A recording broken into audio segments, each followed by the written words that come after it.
Are there any things that you hear or see companies still doing wrong with regards to motherhood? This is a really hot topic because when you're at work, you're thinking about being at home. When you're at home, you're thinking about being at work.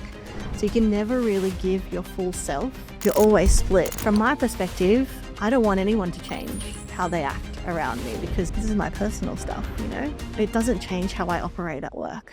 This is Lauren Escalona, Sales Director APAC at ClickView. Starting as a BDR at 22, she's built and scaled sales teams across different industries. Today, she opens up about the mindset, the fears, and the gut calls that shaped her career. What is your definition of great leadership? For years, I would think about that. Am I good enough for this role? Why have I been chosen? How did I end up here? And now reflecting on that, it was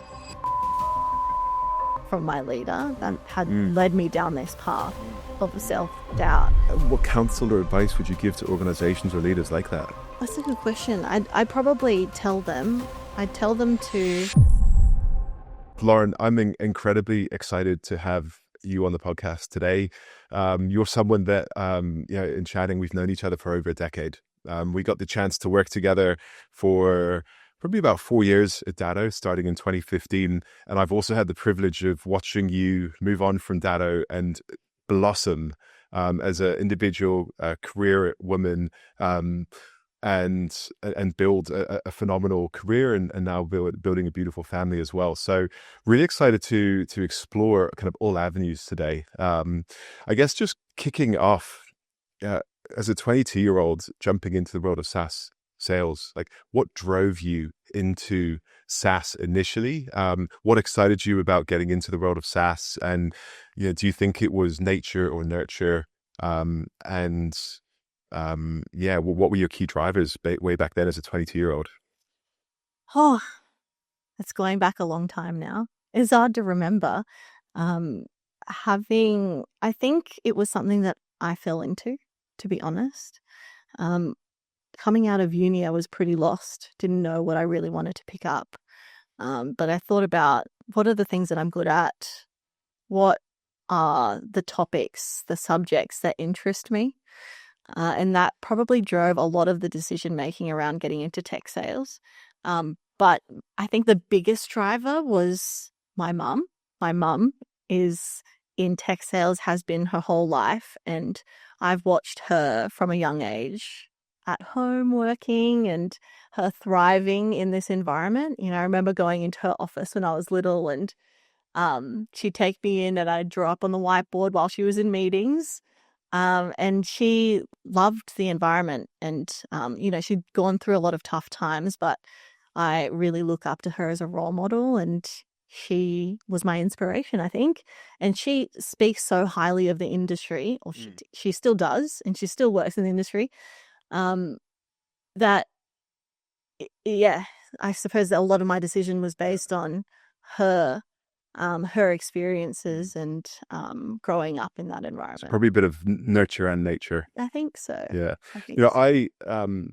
I clearly remember our interview when you came along at Datto, and I remember the room we were in, and I remember how it came about. And I reflect on this even today, in our role helping companies to build and hire sales teams. There's different philosophies and approaches, and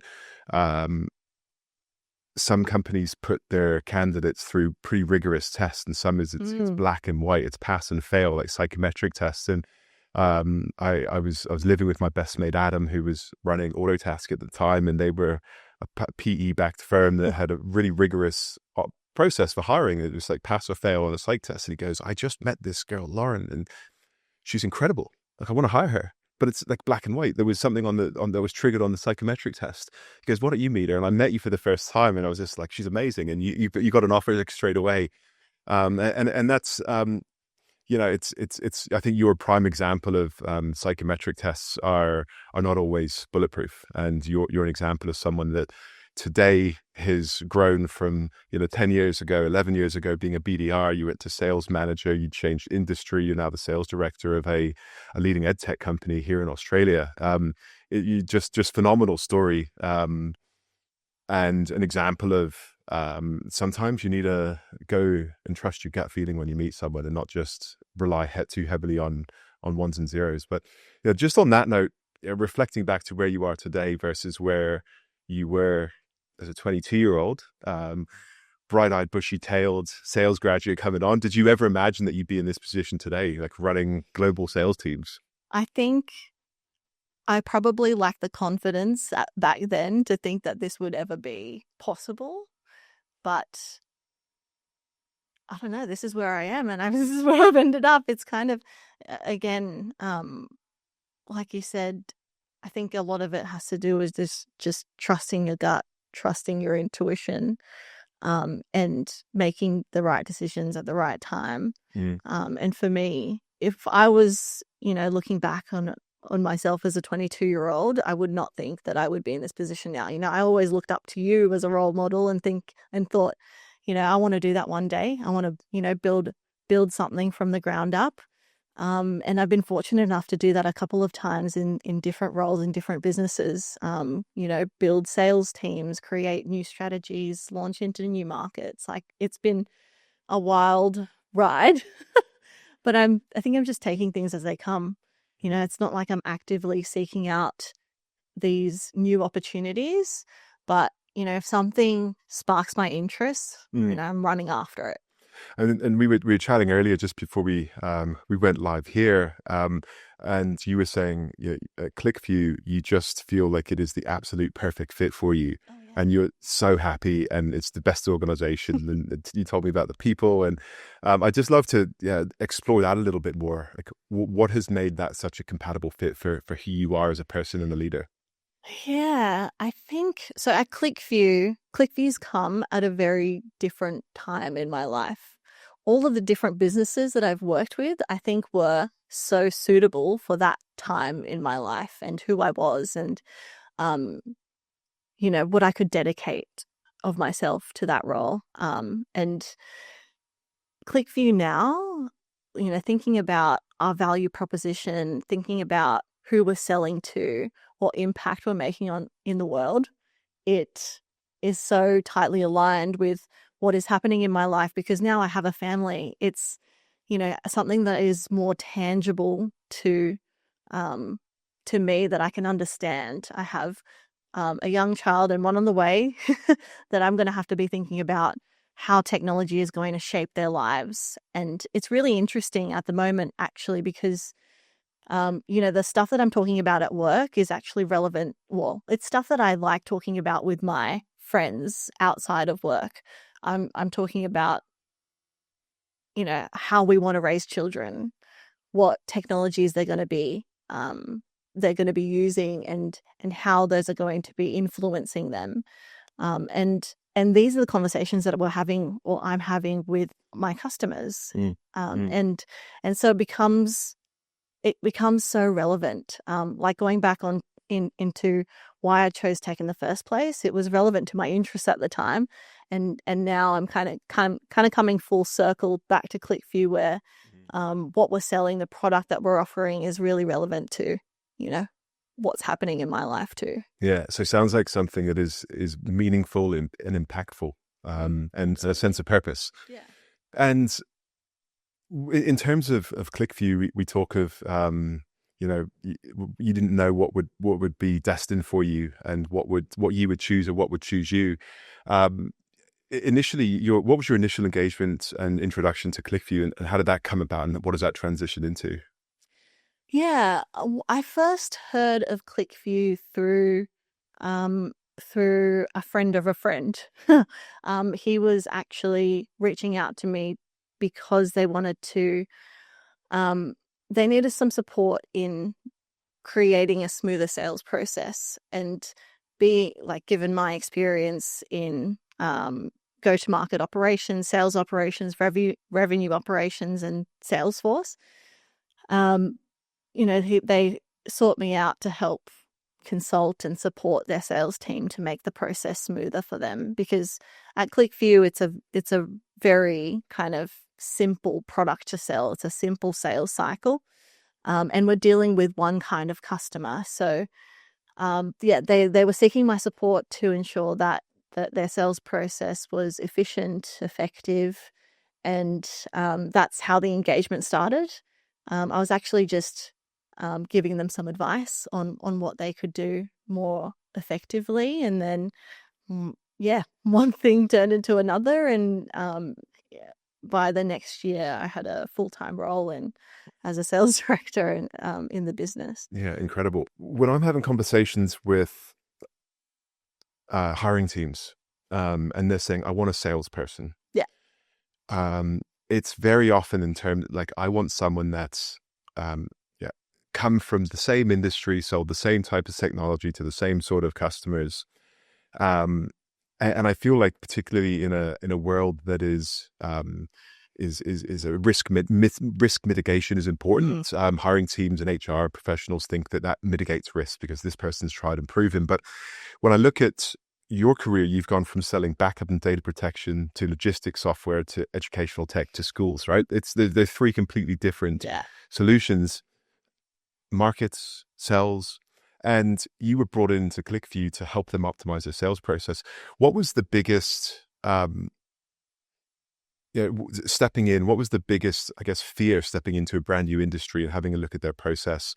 And on the flip side, what did you uncover when you went into another go-to-market team and engine, in terms of, like, what did you find in terms of similarities and differences between different sorts of businesses? I think the biggest fear that I had moving into a new industry was how big the learning curve would be, understanding a new market, a new persona to sell to, what they cared about and what kept them up at night, and knowing that deeply, because I think that's extremely important to run an effective sales cycle.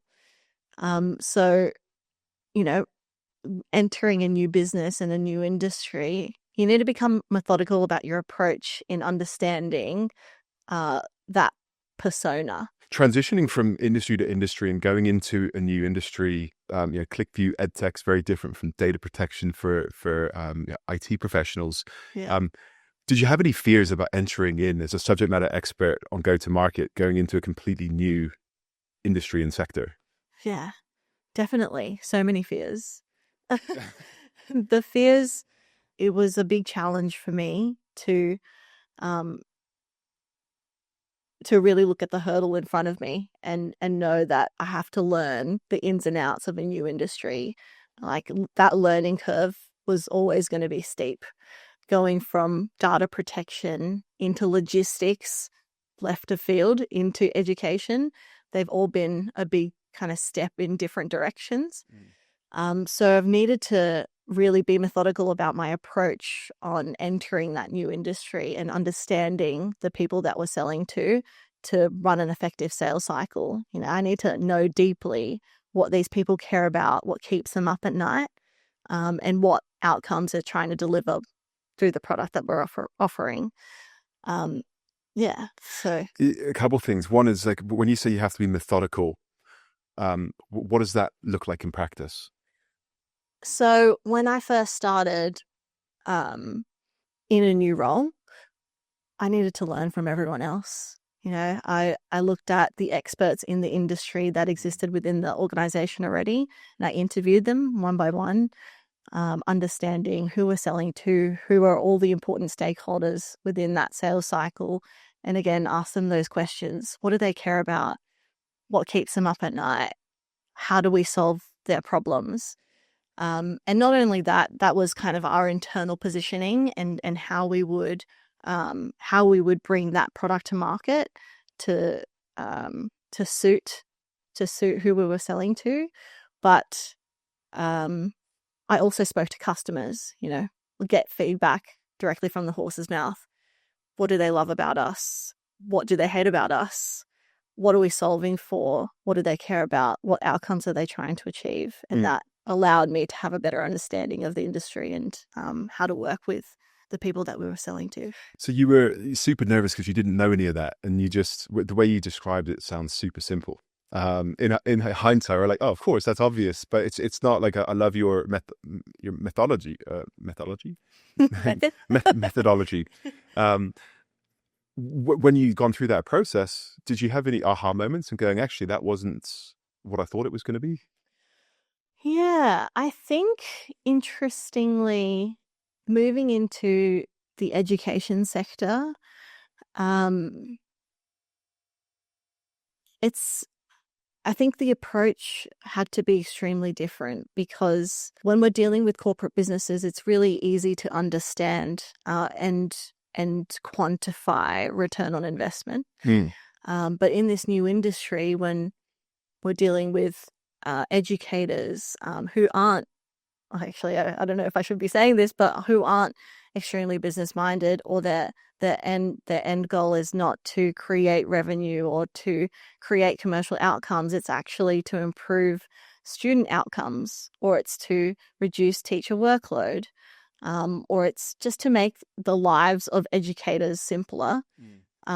It's a very different sell to what I'm used to. You know, I'm used to using calculators as a way to portray value, but you can't do that in this particular industry, or not, at least with the product that we're selling, because it's not quantifiable.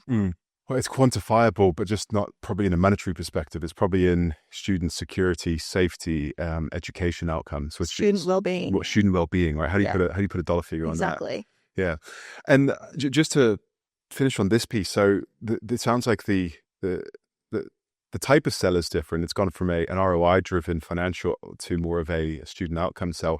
How does that translate into? You talked about you came in to optimize the sales and marketing system process. Like, what was it much different when you actually operationalized it? No, well, surprisingly, the sales process, I think, is something that is consistent no matter where you go, and no matter what industry you're working in or segment that you're selling to. The sales process is something that remains the same. How do you articulate student welfare as a value proposition to someone that is not thinking with an ROI mindset? Yeah, I mean, it's tough to do. I think. Do you look for a certain sort of seller? Is it value selling? Is it conceptual selling?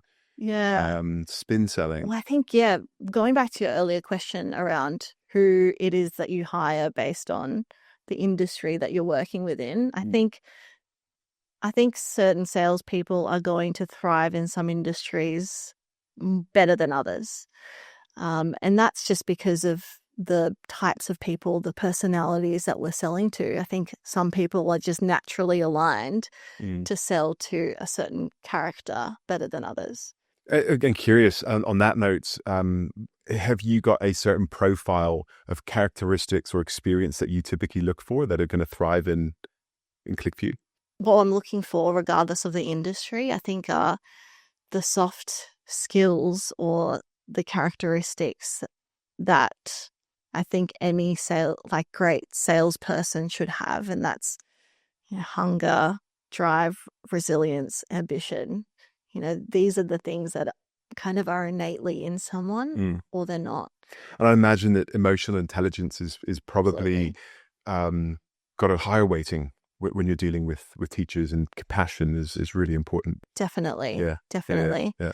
I almost think that working in education, there's a really fine line between a salesperson and a customer success person.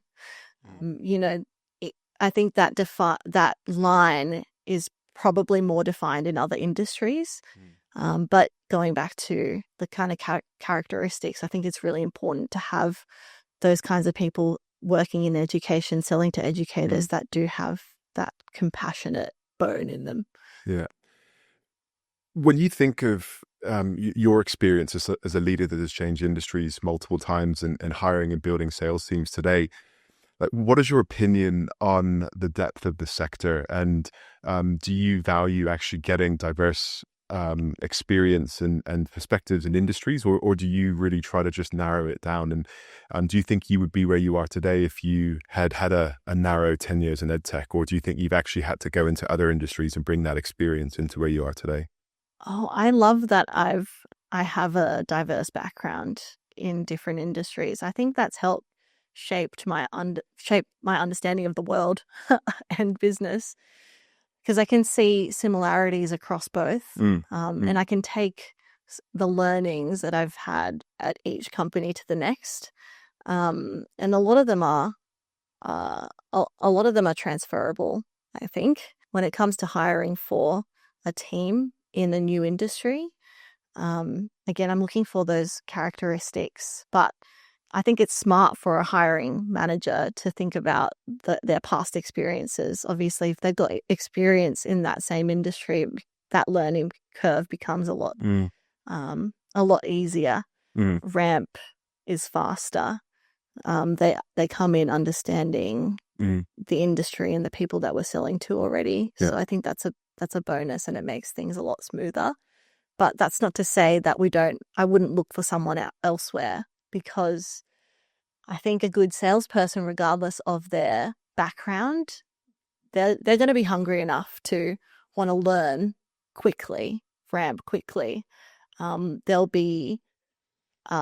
have the initiative to speak to the right people, to understand how to be successful in their roles on their own. You know, it's not going to take that experience in that industry to get there. Yeah, I often think that you can't teach drive and ambition. I agree. And emotional intelligence, a lot of those are natural traits. You can learn an industry. Yeah. Like you can read some papers in a book on an industry. You can learn a product. You can read the manual.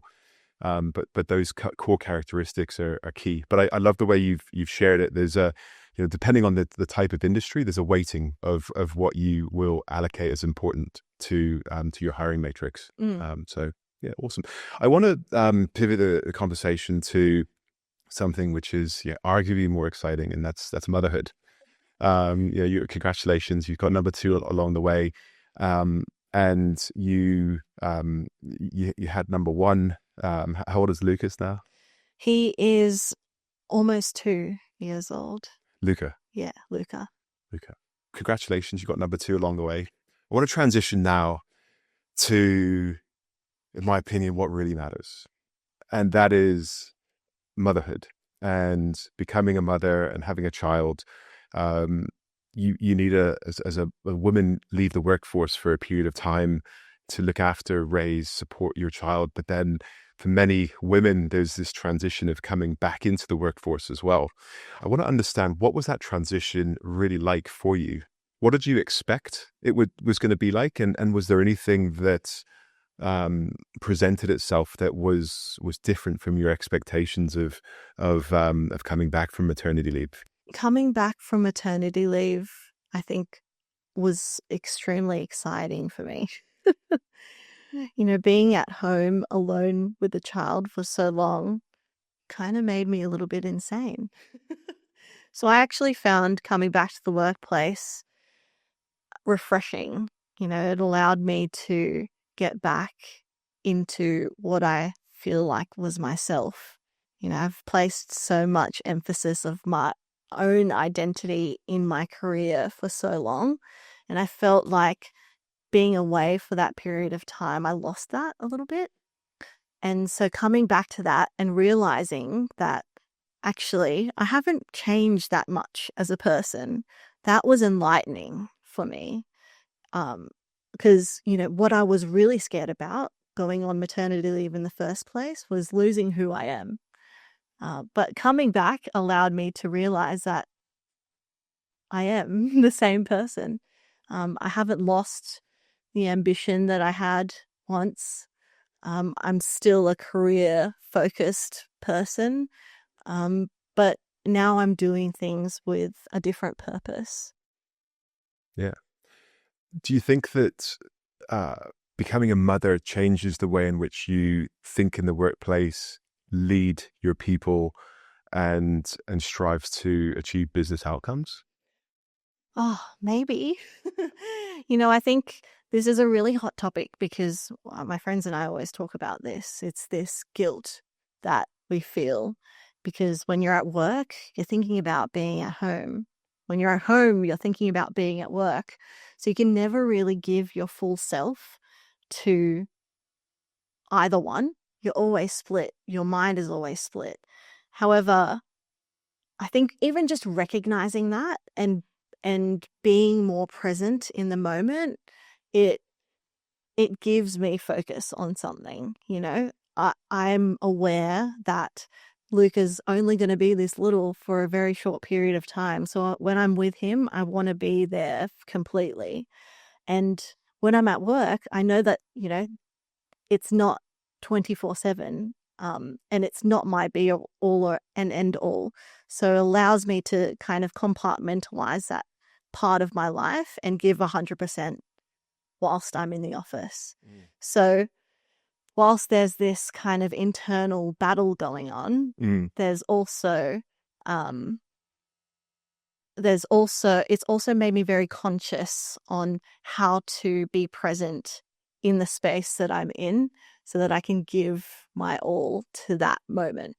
Does that make sense? Yeah, it does. It does. And I mean, as a recent father myself with the 4 and a 2-year-old now, I recognize that a lot of what you're saying, I can't put myself in your shoes because I didn't give birth, and there's definitely a different relationship with a child in that early stage. But the identity piece, I can draw alignment to, and also it's actually, you need a break. It's hard. Yeah, Parenting is hard. Like it's full time just looking after kids. I couldn't do it. I couldn't. I told my wife, I said I couldn't be a stay-at-home dad. Like I need to have that outlet, and the outlet for me is work, and it's achieving something. And I think, and I've thought about deeply. Yeah, I still think we've got a way to go, but I think that women we're disadvantaged significantly in the world where women stay at home. My thoughts, my mum was a stay-at-home mum, but it's not just a financial thing. It's like women have got a sense of purpose and need to go out there and achieve something. And I think that it's unfortunate that many of them weren't able to do that many years ago. But on that note, I also want to transition into a question around, you're having this conversation with your friends that are going through pregnancies and motherhood. Are there any themes or things that you hear or see companies still doing wrong with regards to motherhood, fatherhood, and supporting their staff, whether it's in the lead up or to the welcome back? I think that there's a lot of companies doing what they can to ensure that it's easy for people to re-enter the workforce after going on parental leave. But what I think is misunderstood, or maybe it's not captured completely in how teams operate, are these subtleties around how people change around you, or they adapt because you are pregnant, or because you're having a child, or because you are a mother. There's maybe leniencies that people give to you a little bit more than someone else that doesn't have a child or who is pregnant. And from my perspective, I don't want anyone to change how they act around me because of what I'm going through in my own life. This is my personal stuff. It doesn't change. It doesn't change how I operate at work. So whilst I think there's a lot of companies that recognize this transition in life and are doing what they can from a policy perspective, I think what's missed is maybe that empathy or the emotional lens that comes from leadership to allow someone to continue being themselves without any change to the people around them, or how they're received in the workplace. And when you say how they're changing, are you talking about people are a little bit overcompensating? They give you extra, bandwidth to do things like, oh, you're pregnant, and there's a bit of extra support. Is that the sort of thing, or is it slightly different? What's an example? I think it's great that workplaces are becoming more flexible with these kinds of things. I can go to the doctor whatever time I want. I'm fortunate to have a really empathetic, understanding boss who has been through it herself. She has children. She knows what it takes to support a family. But I think there's still leaders out there that maybe don't have that context. So it's hard for them to understand the intricacies of or the stresses that come along with even just the logistics of life. Picking up kids from school might be an example. So, some people might not be okay with, that time taken off work to allow themselves to be with their family for that time. But for a lot of employees, I think that's a critical part of their life. That's what they value, that drive home from school, picking up their kid and having the conversation about how their day was. So whilst I think a lot of leaders are giving that kind of leniency, maybe some don't love it either. Interesting. So it's they're following the policy, but they're not coming from the heart in a way. Potentially. Yeah. They're doing what they have to do because they have to do it, not because they're coming from a place of compassion. Yeah. And truly understanding. So, but it's hard to understand without having had that context yourself. Yeah. I mean, hands up, when I was in my former life as a sales leader, before I had kids, I went through this process. Someone in a former team was pregnant or I had children and said, I need to go pick the kids up. And I'm a pretty flexible boss as it is, but I would say I was guilty of that. I would say, go and do what you need to do. But there was probably a level of like resentment due to not really understanding it, if I'm completely honest. Whereby as soon as I went and had kids, like I'm coming from the heart going like, you do whatever you need to do. But it is different. I mean, there's already so much guilt that's involved with taking the time off for me anyway. And I don't, want another person on my back going, this is not something that you should be doing. What counsel or advice would you give to organizations or leaders like that? That's a good question. I'd probably tell them to spend more time with your people. And really understand what's motivating them, what's driving them, what values do they have, and is it aligned to their expectations? Because I think that's the only way for a leader to understand. It's a great response. Yeah, that's awesome. It leads nicely into my next question, which is, again, pivoting a little bit away. And thank you for sharing so authentically about that experience as well. Really important. Yeah, I think so. Yeah, it's already such a scary time for people. One, the first time, taking maternity leave, I think there's a lot of hesitation from women, even just getting pregnant in the first place and starting a family. Because and I had that same feeling. I had that feeling of, what's this going to mean for my career, and is my whole life going to be put on pause? How's that going to affect me coming back to work, and will I be viewed as the same person? Will I look the same, feel the same? And truthfully, no, everything changes. I guess just on that note, what advice would you give to mothers that are nervous about coming back into the workforce? I think there's two groups of people here. One is the woman who is thinking about starting a family for the first time, and then one who's thinking about coming back into the workforce. And they're two completely different moments in time. I think for someone who's thinking about having a family, the nervousness comes from how it's going to impact them in their careers and what that means to their identity. And it's such a huge shift at that point in time. What I would tell this person is that whilst, yes, your life is turned upside down, your scope, your horizon, it expands. It doesn't mean you lose a part of yourself, but I think you're walking into a new job essentially that where you are the sole stakeholder to this little baby to keep them alive, and work will always be there in the end.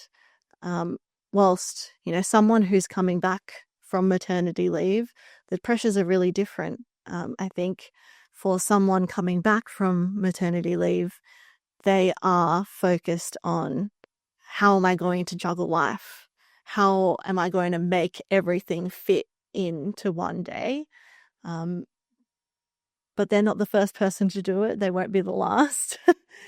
We somehow make it work. And the logistics, although they're stressful and tough to manage, in the right workplace environment, I think it can be really smooth and it can be really rewarding.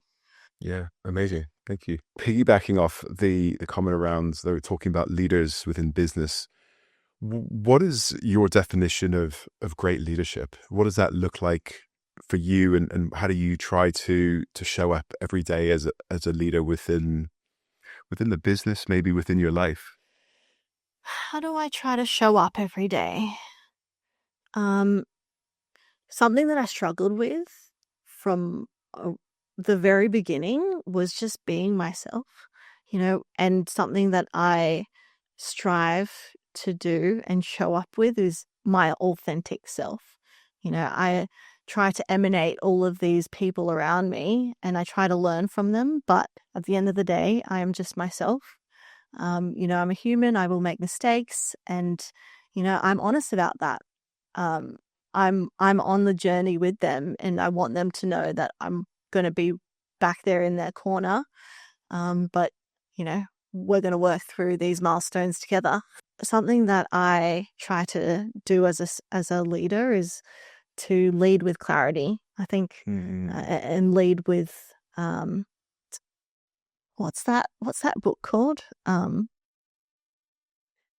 It's like honesty. It's Integrity. Radical candor. Radical candor. Okay. Yeah, I try. So something that I try to do as a leader is just lead with clarity and be extremely honest in all situations. Be ruthless, but be very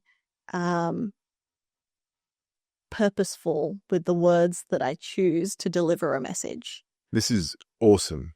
It's so such high quality stuff that you're giving. Oh, really? Okay, Yeah, that's really, really, really good. I love the radical candor. I love the purposeful, like the clarity, the ruthlessness. Yeah. Yeah, like Well, I was just thinking those were, that was amazing. I was like, I'm learning from you right now. Oh, that's nice. Yeah, That's yeah. good. No, I was just thinking about it because I remember an instance where one of my leaders had told me that I was being put up for a role because of who I am and my gender.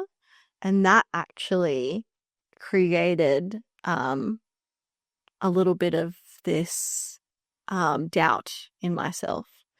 I thought, and reflecting back on that now, for years I would think about that, think, am I good enough for this role? I'd have massive imposter syndrome thinking, why have I been chosen? How did I end up here?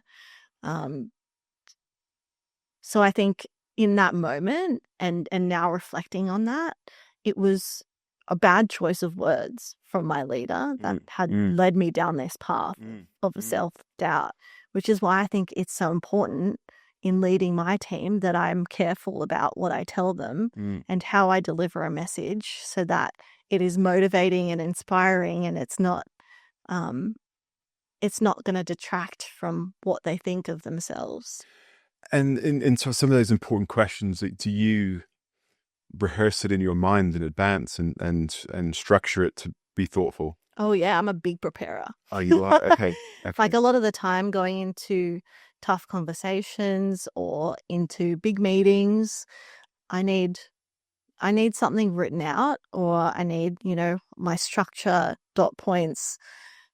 And I have to be thoughtful about how I deliver that message. And if I'm not ready in that moment to deliver something hard or, something that I think is going to be pivotal for someone, then I'll park it and I'll come back to it another time, because I don't want to, I only want to have positive experiences long term with my team. Yeah. Amazing. What's a leadership mistake that you've made that's taught you something important?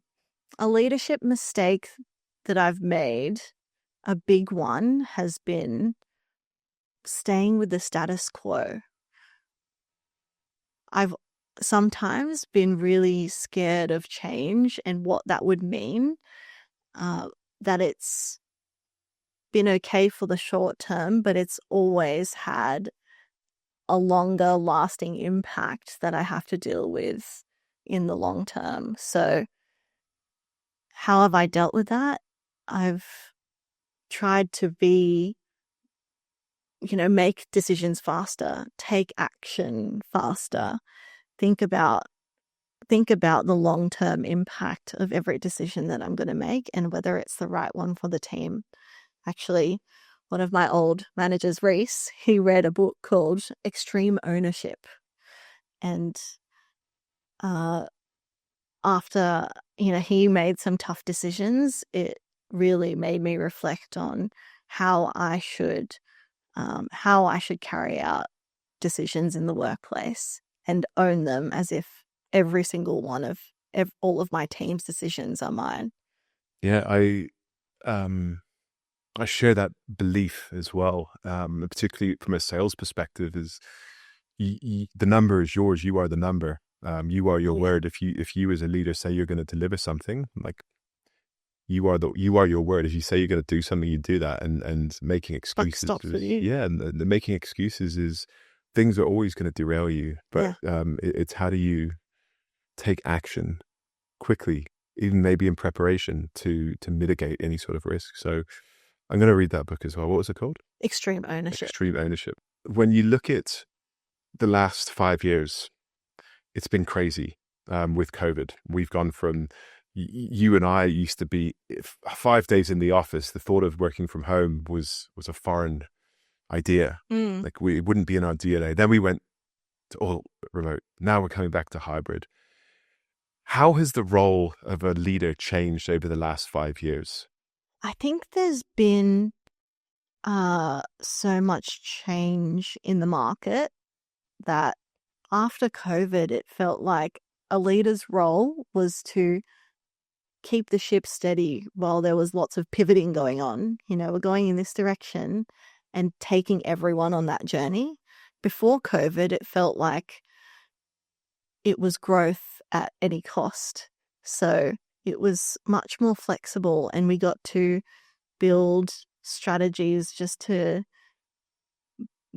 deliver better outcomes. Whilst post-COVID, it's more like, all right, let's test this, see if it works, test this, see if it works. All whilst trying to take the team on that journey.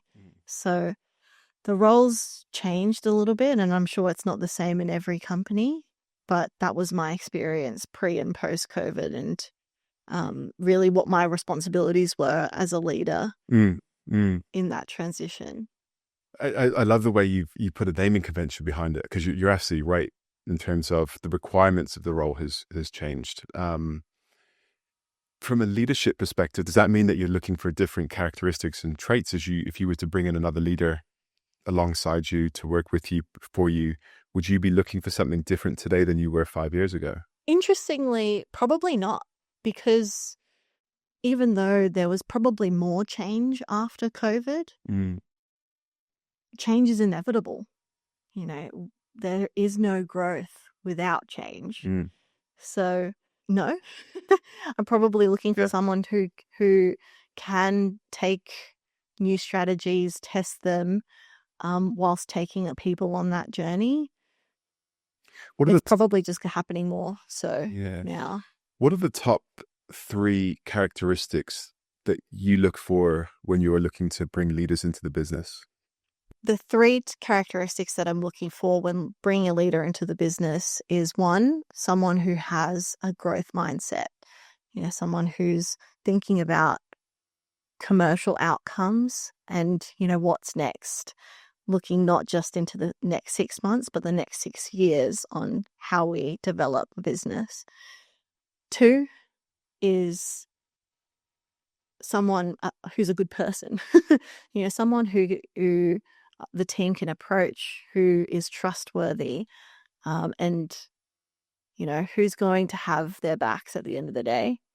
And 3, someone who has the ability to be strategic and who can get their hands dirty. Someone who's going to, be in the weeds and on the ground with the team, cold calling, doing whatever they need to do to get the job done.